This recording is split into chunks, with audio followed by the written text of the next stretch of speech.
जय हिंद दोस्तों, हमारे YouTube चैनल में आप सभी का स्वागत है।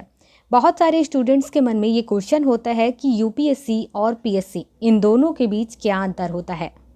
इसके बाद सवाल ये भी आता है कि सबसे ज़्यादा स्टूडेंट और कैंडिडेट्स यूपीएससी सीएससी एग्ज़ाम की तैयारी क्यों करना चाहते हैं, क्यों उसके तरफ ज़्यादा अट्रैक्ट होते हैं और पीसीएस एग्ज़ाम की तैयारी कम क्यों करते हैं। जानकारी से रिलेटेड ऐसे ही वीडियो पाने के लिए आप हमारे चैनल को सब्सक्राइब कर लें।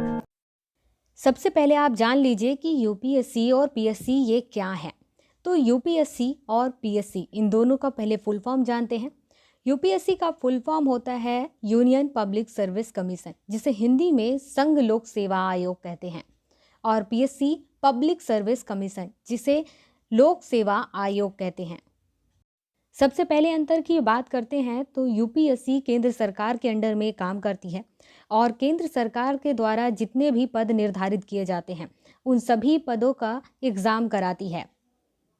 बात करते हैं पीएससी की, तो पीएससी राज्य सरकार के अंडर में काम करती है और हर राज्य का पीएससी अपना अलग अलग होता है, मतलब हर राज्य का अपना पब्लिक सर्विस कमीशन होता है। राज्य सरकार के द्वारा जितने भी पद निर्धारित किए जाते हैं उन पदों का एग्ज़ाम पीएससी के द्वारा कराया जाता है।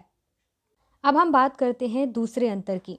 दूसरे अंतर में यूपीएससी ऐसे कई अलग अलग सर्विस के एग्ज़ाम कराती है। उन सर्विस के नाम हैं central armed police force, CSC civil service exam, जिसमें आईएएस, आईपीएस ऐसे 26 सर्विस हैं जिसका एग्ज़ाम एक साथ सीएससी में ही कराती है। इसके बाद इंडियन इकोनॉमिक सर्विस है, इंडियन स्टैटिस्टिकल सर्विस है, इंजीनियरिंग सर्विस है, सीडीएस है, एनडीए है, कंबाइंड मेडिकल सर्विस है, इसके साथ ही कंबाइंड जियो साइंटिस्ट। ये सारे एग्ज़ाम यूपीएससी कराती है। अब हम बात करते हैं पीएससी की, तो हर राज्य का पीएससी अपना अपना होता है, इसलिए उनके ऊपर जो जिम्मेदारी दी गई है वो भी अलग अलग होती है। मतलब कि हर राज्य में जो सर्विस है, सर्विस के एग्ज़ाम कराने की जो लिस्ट है वो अलग अलग होगी, हर राज्य की अलग है। एमपी का अलग होगा, यूपी का अलग होगा, उत्तराखंड का अलग होगा, राजस्थान का अलग होगा। अब मैं आपको एग्जांपल लेकर के बताती हूँ। जैसे कि मध्य प्रदेश में अगर आपको डेंटल सर्जन बनना है, मेडिकल ऑफिसर बनना है और किसान कल्याण और कृषि विकास विभाग का जो असिस्टेंट डायरेक्टर है वो बनना है, या स्टेट इंजीनियरिंग सर्विस में जाना है, तो आपको एमपीपीएससी के द्वारा एग्ज़ाम कराया जाता है। उस एग्ज़ाम को देना होगा, उसके बाद ही ऐसे ऑफिसर आप बनेंगे। जैसे कि अब राजस्थान में आपको असिस्टेंट प्रोफेसर बनना है, असिस्टेंट एग्रीकल्चर रिसर्च ऑफिसर बनना है, असिस्टेंट स्टैटिस्टिकल ऑफिसर बनना है, तो आपको आरएएस का एग्ज़ाम देना। तो इन सर्विसों के कारण ही सबसे ज़्यादा अंतर आता है कि यूपीएससी को लोग ज़्यादा चूज़ करते हैं और पीएससी को कम चूज़ करते हैं। यूपीएससी जो एग्ज़ाम कराती है वो ऑल इंडिया लेवल पर होता है, इसके साथ ही ग्रुप ए और ग्रुप बी लेवल पर भी होता है। लेकिन जो पीएससी है वो अपने राज्य तक सीमित होता है, वह अपने राज्य तक ही जो भी एग्ज़ाम कराता है उसके जितने भी कैंडिडेट्स जो पास हुए होते हैं वो राज्य तक ही सीमित होता है। इसके बाद चौथा अंतर है कि यूपीएससी सीएससी एग्ज़ाम के द्वारा जितने भी कैंडिडेट्स चुने जाते हैं ऑल इंडिया लेवल पर, तो उनकी जो पोस्टिंग है वो किसी भी राज्य में भी हो सकती है और केंद्र शासित प्रदेश में भी हो सकती है, किसी विभाग में भी हो सकती है और मिनिस्ट्री में भी हो सकती है। ये सारी चीज़ें डिपेंड करती हैं सेंट्रल गवर्नमेंट पर। लेकिन पीएससी के द्वारा जितने भी कैंडिडेट्स चुने जाते हैं वो सारे कैंडिडेट्स एक तो राज्य के अंदर ही काम कर रहे होते हैं। इसके बाद राज्य सरकार पर डिपेंड करती है कि वो उनकी नियुक्ति कहाँ करती है, लेकिन उनके जो एरिया होगा वो राज्य के अंदर में ही होगा। और उसके साथ ही जब भी कोई पीसीएस ऑफिसर की नियुक्ति कहीं की जाएगी तो वो केवल विभाग तक हो सकती है, किसी भी मिनिस्ट्री में नहीं हो सकती है। इसके साथ ही पांचवा अंतर ये होता है कि यूपीएससी में सीएससी एग्ज़ाम में सबसे ज़्यादा सर्विसेज होती हैं। सभी स्टूडेंट और कैंडिडेट्स को पता होता है कि सीएससी एग्ज़ाम की अगर तैयारी करते हैं, उस एग्ज़ाम को देते हैं, चुने जाते हैं, तो उसमें अगर आईएएस नहीं बनते हैं तो आईपीएस बन सकते हैं, आईआरएस बन सकते हैं, इंडियन फॉरेस्ट सर्विस में जा सकते हैं, इंडियन फॉरेन सर्विस में जा सकते हैं। ऐसे 26 सर्विस होते हैं जिसमें वो जा सकते हैं।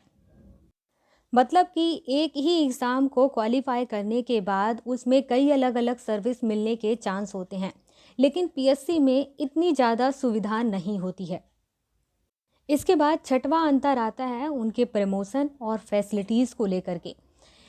यूपीएससी के द्वारा जितने भी कैंडिडेट्स चुने जाते हैं उनको गवर्नमेंट, सेंट्रल गवर्नमेंट की ओर से बहुत ही अच्छी फैसिलिटीज़ दी जाती हैं और इसके मुकाबले जो उनका प्रमोशन होता है वो जल्दी होता है। लेकिन अगर वहीं देखेंगे पीएससी के ज़रिए, तो पीएससी में जो प्रमोशन होता है वो लेट होता है। और दूसरी चीज़ देखेंगे तो वहाँ जो फैसिलिटीज़ दी जाती है वो गवर्नमेंट के मर्ज़ी पर डिपेंड करता है। कुछ गवर्नमेंट अपने जो पीसीएस ऑफिसर को बहुत अच्छी फैसिलिटी देते हैं, तो कुछ जनरली जितना देना चाहिए उतना ही देते हैं। तो आपको समझ में आ गया होगा कि क्यों सबसे ज़्यादा लोग यूपीएससी सीएससी एग्ज़ाम की तैयारी करते हैं।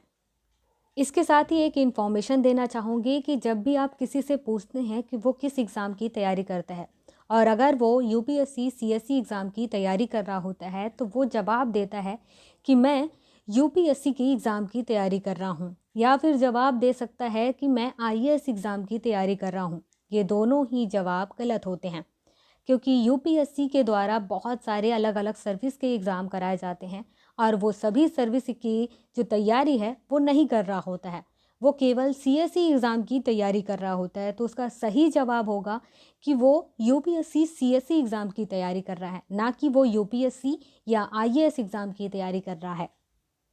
इसी टाइप से सेम प्रोसेस होता है स्टेट पीसीएस एग्ज़ाम की तैयारी करने वालों के साथ। जब उनसे पूछा जाता है कि आप किस एग्ज़ाम की तैयारी कर रहे हैं, तो वो जवाब देते हैं पीएससी एग्ज़ाम की तैयारी कर रहा हूँ।